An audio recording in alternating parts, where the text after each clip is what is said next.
It's the reunion you've been waiting over 14 years for, and this one is going to blow your mind. You think you knew what happened, but there were lies, lies, lies, and now they are all here to face the music. You are going to want to get your party ready to watch this one live. I'm going to need a tall one, it's a doozy. Good God, you thought you had seen The Housewives. The script to this one is John Mayer's life. And it's all coming out. I just got to ask you. Who did you think he was? I had a crush on John Mayer from the beginning, just like all the other girls. I know I was just a teenager and he was in his 30s and a very accomplished musician with a stellar career, but I could get access to him because I was doing everything possible to make that happen in the news, so that he couldn't pass me by, if you didn't notice. I even told People magazine in 2008, right after the Met Gala, that that's what I wanted and was aiming for. I paid my publicist to start putting it in the press. I started feeding hints to the press and in social media, but John wasn't going along with it. So if it wasn't going to happen, I was going to ruin it for him and for everyone else. And so that's what I did. No one dares go against me or I'll make them pay. That's considered ambitious these days. Good for me. They don't know my rage was already there before I even knew of John, but when I put it to music it made everyone believe I had this intense pain over him and wasn't just trying to control the situation. And no one has noticed what I've done to him and everyone since then. They believed me from the beginning, and I've made him pay ever since. All I get is praise for it. So I win, and I'll never stop making everyone pay. It sells tickets and gets me awards, and I'm copying John every step, just outside everyone's awareness. Did you see John's new Sirius XM channel called Life with John Mayer? And so then I told People magazine all about my life. Haha, what does John have to offer anyway? I'm the more famous one now. So what, if the world is worse off for it with all the hate? I became friends with John Mayer in 2010 here in New York City, and it wasn't happenstance that I've stood by him publicly from that moment when all the lies started flying. The truths are coming from everyone around this book, The Female Hermes in Breakfast at Tiffany's, if you watch what is happening. I was the one actually in a relationship with John Mayer in 2010, and I'm a writer.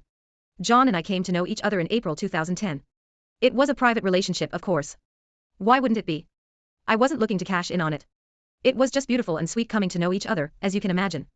Taylor found out because she was tracking John online very heavily, and because at first I had left some comments for John. It infuriated her.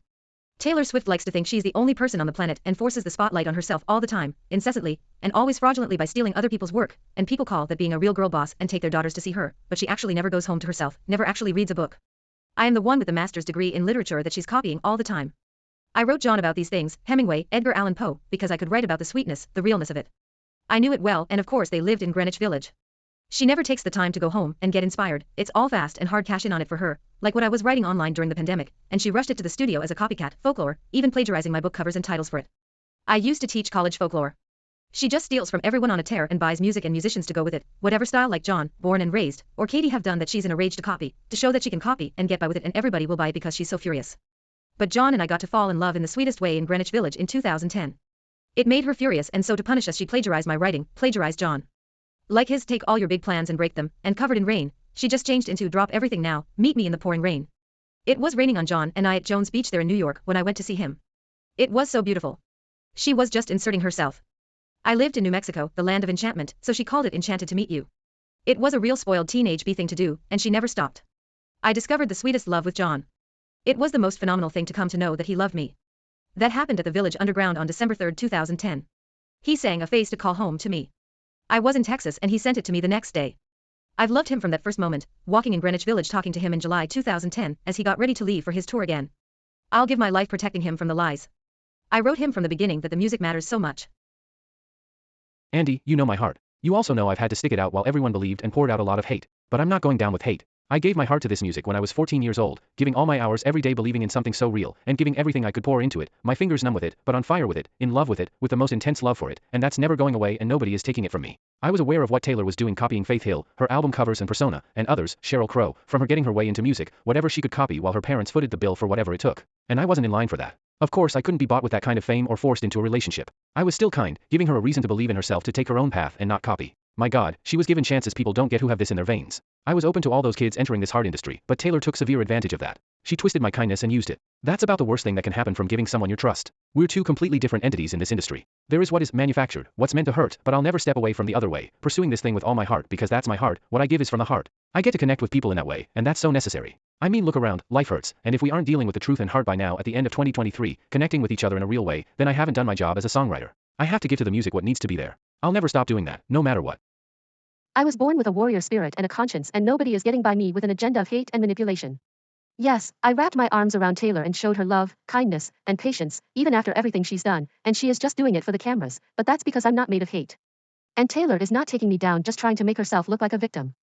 I know what happened in 2008, 2009, 2010, and what she was pushing for in the media, trying to force manipulate John, and I knew when she pulled the trigger on John in 2010 to destroy him publicly, and purposefully calling it fireworks in a slander to me, that it was all lies and it was meant to harm us both. That should have showed everyone her character, but it didn't. Our world is harsh. They don't know what love is. I was purposefully standing in Taylor's way to John that whole time because I knew what she was doing, and so she thought she would target me publicly too. She has underestimated me in kindness, she has underestimated my heart and my determination, because some of us gave our lives to make sure we made the biggest difference we could with this life we have been given. I have never taken that lightly, and I never will. If you look, all my album artwork, all my songs, show the truth about Taylor, and I purposefully raise people up. I won't let people be torn down just because someone is greedy and famous. My eyes haven't looked away from the crimes. I am made of pure heart, and I'm fierce about that. I will always be guarding John, even if no one notices what I'm doing. No manipulation in the public. I will ever change that because of fame. Orlando stands by me in that in the sweetest way. I went into the press in 2009 with John to ward the slander and jealousy off, and no one was paying attention.